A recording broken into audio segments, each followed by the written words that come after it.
हमसे प्यार ना करेलू हमहू जानीला हो।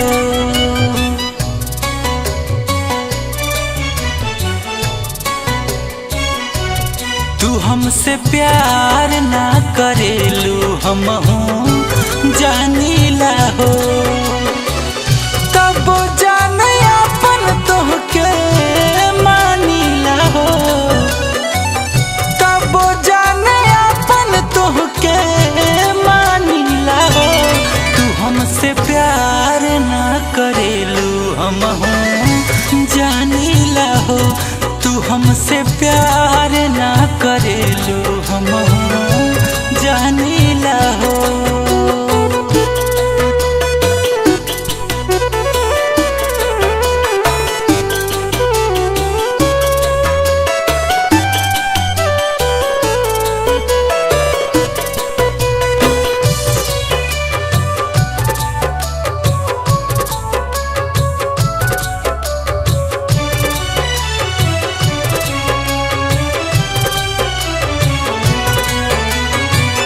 भल नइखने बाकी देहिए परा। मत सुना हमारे अपन दुख सुख का।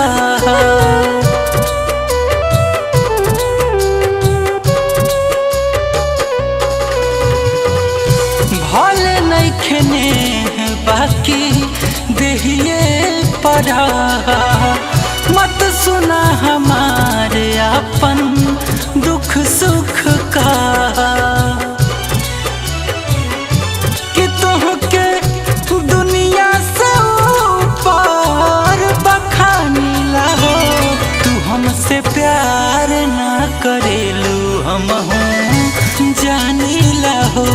तू हमसे प्यार ना करेलू हमहू जानीला हो।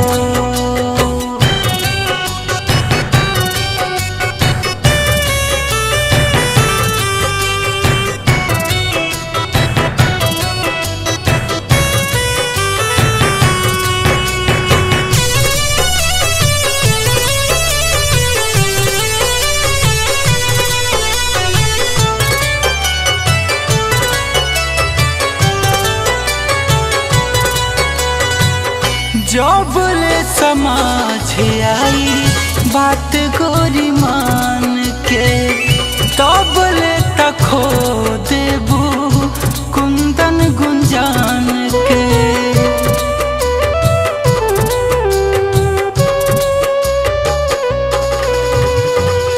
जब ले समझ आई बात गोरी मान के। तब ले तखो देबू कुंदन गुंजान के। सिवा तोहरे न कुछ पहचानीला हो।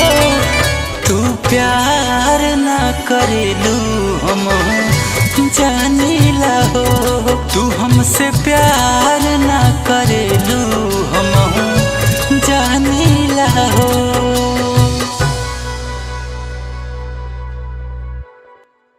हमसे प्यार ना करेलू हमहू